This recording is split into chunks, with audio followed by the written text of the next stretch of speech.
As-tu confiance en Dieu? Fais-tu le vrai tawhid qui construit? As-tu la parole de Dieu? Fais-tu vivre la parole en toi de Dieu pour que tu puisses être non seulement un rempart pour toi-même, mais un rempart pour ta famille, un rempart pour tes frères, un rempart pour la communauté, un rempart pour tous les hommes libres.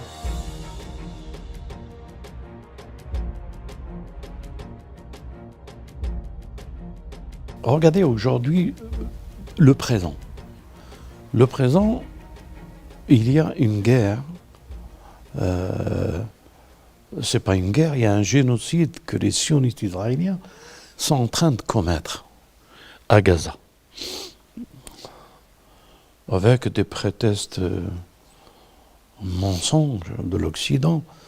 Israël a besoin de se défendre. Rien que dire qu'Israël a besoin de se défendre,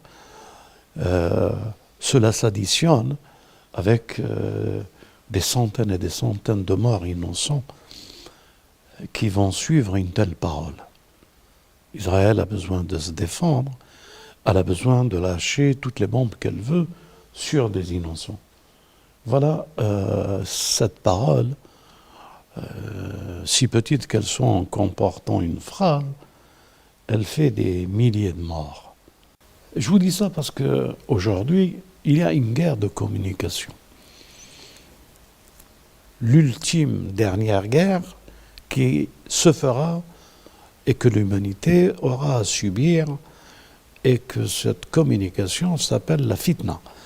Une fitna de communication, et on l'appelle le Dajjal. Communication, Dajjal. Al-fitnat al-Dajjal. Fitnat al-Dajjal, c'est que comment ça se fait qu'il arrive, par la communication, à transformer une âme, à ce qu'une âme perd les repères de la confiance, de la foi, et de maintenir le câble qu'il n'y a de réalité et de puissance que lui. Et ça nous amène aujourd'hui ensemble à définir un peu et à comprendre la puissance et la force du tawhid.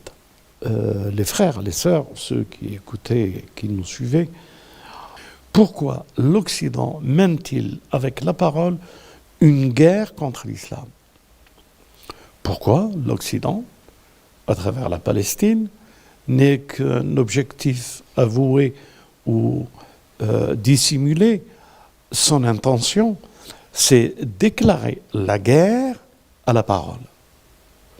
Et à la guerre à la parole du tawhid, il enjoint, lui, la parole de l'âme insatisfaite. La parole de l'âme qui voudrait encore beaucoup plus de domination, qui voudrait encore beaucoup plus d'être celui qui remplace Dieu le donateur par accaparer et voler les richesses et jouer, être le rôle de Dieu. C'est eux, comme Pharaon le dit, je suis Rabb al-A'la, je suis votre Rabb le plus grand, qu'il disait. Ces dominateurs qui ont un point commun, c'est d'arriver, non pas de reconnaître qu'il y a une richesse qui se partage, mais ils veulent, dans la parole et la force destructive, de prendre cette richesse et c'est eux qui la donnent, c'est pas Dieu. Ils veulent, par le pouvoir, se substituer au pouvoir de Dieu. Et c'est ce pouvoir qui se substitue par le pouvoir de Dieu que Pharaon a déclaré « Je suis votre Rabb al-A'la, je suis votre Dieu le plus grand ». Donc, l'Occident, il veut bien que nous existions, mais nous existions qu'à travers lui. Et comment pouvoir exister qu'à travers lui? C'est qu'il est le dominateur commun de toute la terre, et son objectif, pour qu'il puisse se substituer à la parole, prendre la parole pour son compte, et c'est lui la parole. Alors, il multiplie la communication. Et nous passons notre temps à feuilleter des livres ou feuilleter des données sur Internet ou autres pour recevoir leur communication. Dhul Qarnayn, il vient, et c'est l'époque où Dhul Qarnayn doit apparaître, c'est pour prendre le relais de nous communiquer la parole. Je veux dire par là, pour nous enseigner ce qui nous protégera. Et ce qui nous protégera, et ce peuple, qu'est-ce qu'ils disent, ceux qui ne maîtrisent pas et qui n'ont pas la possibilité de la parole?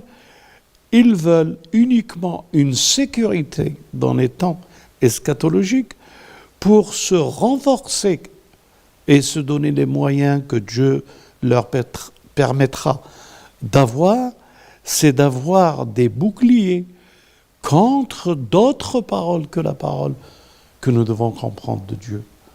Si demain, vous faites des calculs qui ne vont pas dans la direction que les calculs c'est lui, vous prenez une part de participation à ce que le contraire de la révélation vous inspire et vous donne. Et là, ce sont les enjeux. As-tu confiance en Dieu? Fais-tu le vrai tawhid qui construit? As-tu la parole de Dieu? Fais-tu vivre la parole en toi de Dieu pour que tu puisses être non seulement un rempart pour toi-même, mais un rempart pour ta famille, un rempart pour tes frères, un rempart pour la communauté, un rempart pour tous les hommes libres. Et c'est pour ça qu'aujourd'hui, à l'heure d'Internet et de la communication, l'Occident est en train de paniquer. Parce que la communication, ils sont en train de la perdre. Parce que des organes, des organismes, des jeunes, des frères, et des gens qui ont la conscience, qui sont dans la politique ou dans le commerce, et qui commencent à s'éveiller qu'il y a quelque chose de faux qui nous a fait.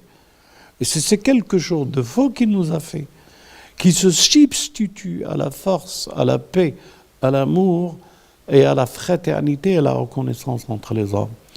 Donc, mes frères et sœurs, c'est qu'est-ce que vous faites avec cette parole du tawhid? Est-ce que cette parole du tawhid vous a construit?